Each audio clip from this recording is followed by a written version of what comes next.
I was thinking a lot about what I wanted to talk about today. And this all comes down to the first thing, why am I here? I'm here to talk to myself when I was 13, 14, 15 years old.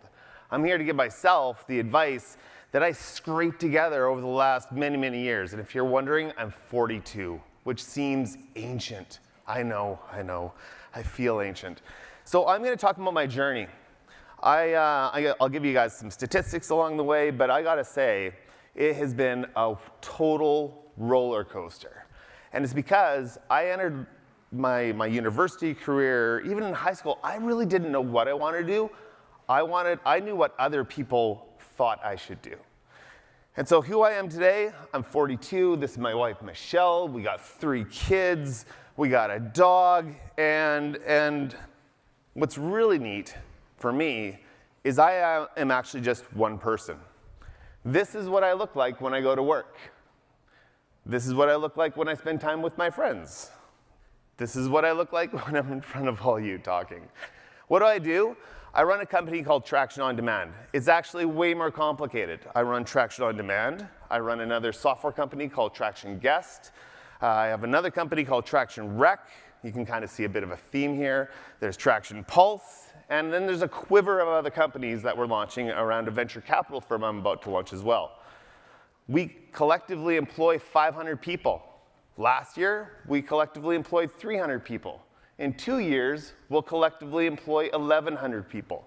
We're one of the fastest growing companies in Canada. We're also one of the top 10 employers in Canada.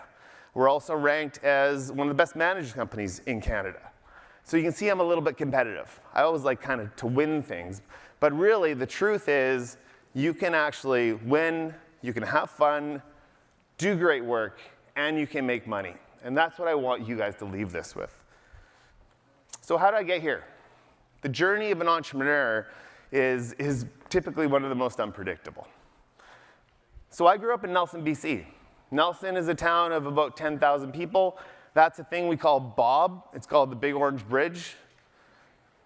Nelson was a place I never thought I would leave. I love sciences.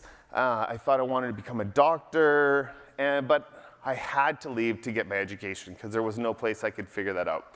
I worked at Safeway for a little while, and I realized I didn't want to work at Safeway forever and ever. So I went to SFU. I thought I knew everything when I was a kid. And I don't know if you guys feel that way, but I would look at adults like me. I'm the guy on the stage, and I'd be like, you know what? Appreciate your story, but I have the wisdom of your future right in my hand. I can look on LinkedIn, I can figure you out.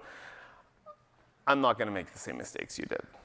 Well, so I went to school and I almost failed. I went to school in sciences. My first semester, I finished with not a 2.0 GPA, but a 1.54. That is a pathway to academic probation, my friends. Yes. But and one day, though, I just received my grades. They were at some point going to be presented to my parents. And I was hitchhiking to school, and I got picked up by this guy who was, he was actually headed up kinesiology.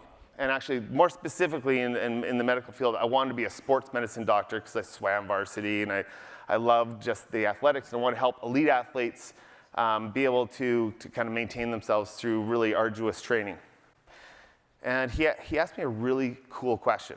This is like a galvanizing moment. I said, I want to be a sports medicine doctor. He goes, oh, that's really interesting. Do you want to work in the clinic, or do you want to run a clinic? Because you should probably make a decision today as to whether or not, which one of those. And I'm like, well, you know, I think fate's kind of choosing for me right now with my 1.54 GPA. And he's like, well, then maybe you should try the other option. I went right away to the business school and declared my interest in business. And what they said, you're not going to be here for much longer. We have a 1.54 GPA. You need like a 3.6 to get in here. So what I said to the dean was, I bet we can make a deal. And we made a deal.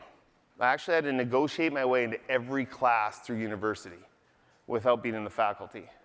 So every professor, I'd sit the front row, never front, one back. I'd show a lot of interest. About 2 weeks, and I'd declare to the professor that I wasn't in their class, but if they could just sign this pink piece of paper, I could, and they could maybe change the future of a young burgeoning business person. And they did. People did. All you had to do was ask. Not a lot of people asked. So I showed the interest, I showed the initiative, and that little TSN turning point changed so much for me. So after school, I started working. I did what everyone should do. I worked for Norco because I love bikes, and I started doing US sales for them. And the coolest thing about being in the bike industry is you get free bikes, or really cheap bikes. And so I would get cheap bikes and I'd sell the bikes, and get more cheap bikes and sell them and make extra money. Well, that was cool, but then all of a sudden I'm like, wait a second. And someone said to me, you're really entrepreneurial. I'm like, what does that mean? What does entrepreneurial mean? Oh, it means you have a no-risk profile. You just like to do stuff. So I'm like, yeah, I do. And I was walking down the hallways of SSU, and they had one of those, student painters. There were student sprinklers. And so I was like, I'm going to try that. You give them $300. They gave me a VHS, which none of you have seen. This is before DVDs even. And I watched this video, and that taught me how to install an underground sprinkler system.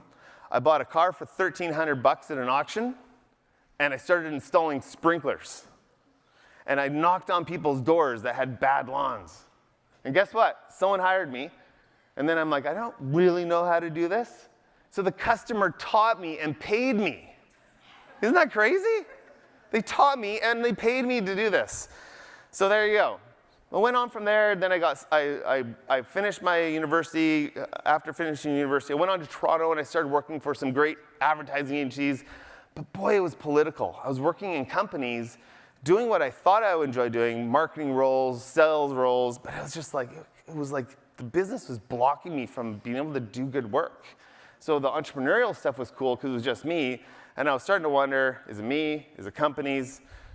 But you know what? I kind of just blazed on, as I always do. So I worked for a bunch of companies, bumped around. Finally, I was working with a small group of people, 4 of us, and we were starting to help sales teams and marketing teams work better together in technology, or technology teams. And with 4 people, we had politics. 2 of them were like, hey, let's launch a software product and get rich. At this point, I was thinking, I don't want to launch a software product and get rich. I just want to be part of a good business.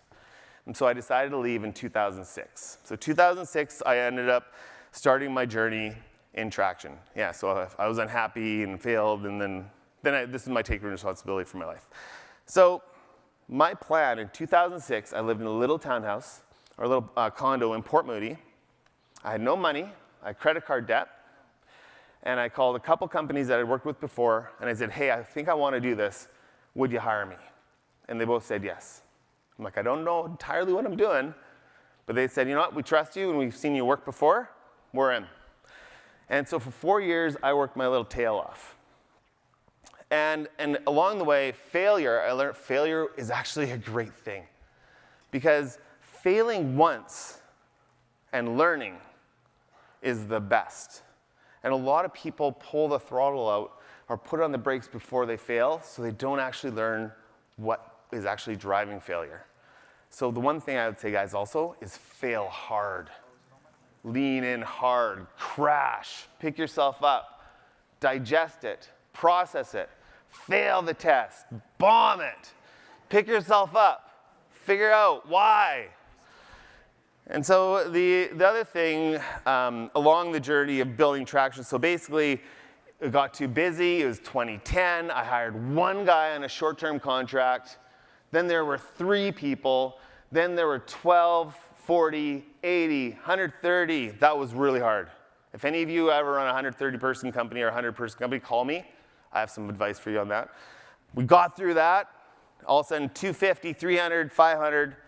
And just think, right now, in the next 12 months, we're going to hire another 300 people. So here are my things. Here's what I want you guys I wish I could have gone back in time and told myself these. Number 1, if you don't know who you are, you will never be happy. Everything starts with understanding who you are and what you stand for. I love fun. I love risk, I love adventure, and I love relationships with people. I love building. Those are my things. I love creativity.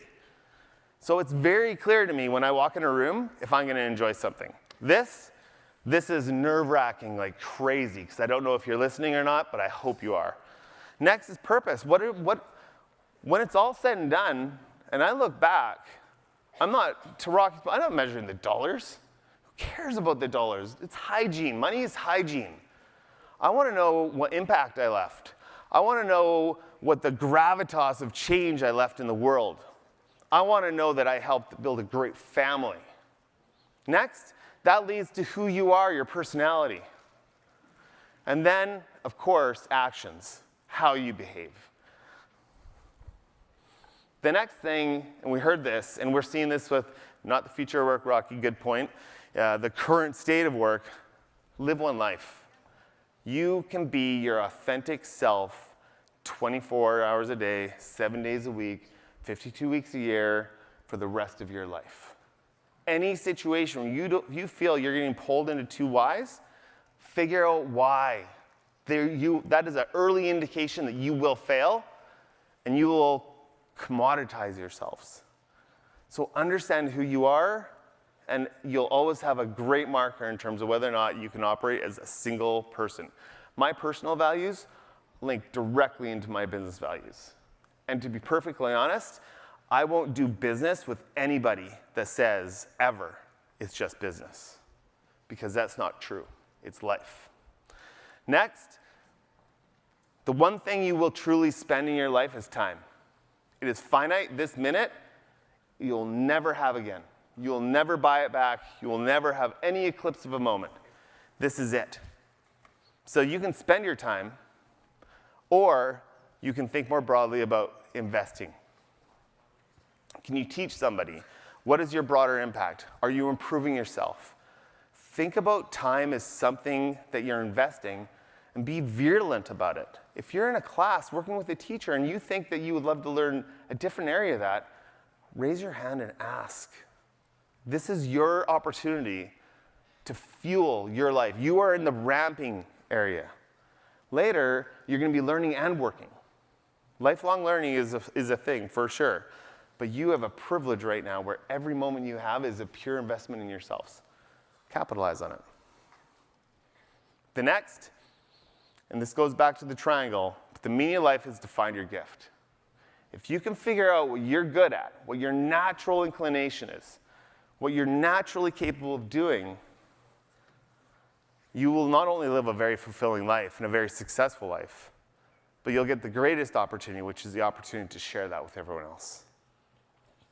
So for those of you, well, no one just walked in the room, but I'm just going to repeat everything I said, because I'm talking to my 13, 14, 15, 16-year-old self. This is what I would tell young, arrogant, know-it-all Greg Malpass who wants to become a doctor, but lacks the intellectual abilities to succeed in medical school. I'd say, number one, you can do anything. Absolutely anything. 2, failure is good. Embrace it. But make sure you catalog your learnings, because failing twice is stupid. Totally stupid to fail twice at the same thing. Next, know your values and know who you are. Understand those things will shift as you shift through life. Live one life. Don't spend a minute doing anything that isn't in alignment with where you're going. And take responsibility for it. Don't be a victim. Change the minute. Make it into an investment. And last, give away your gift. And with that, thank you. Oh, and by the way, technology is a great thing, of course, but you don't have to choose a career in technology. Every career is going to have technology in it. It's inevitable. So there you go, guys. Thank you. Sweet.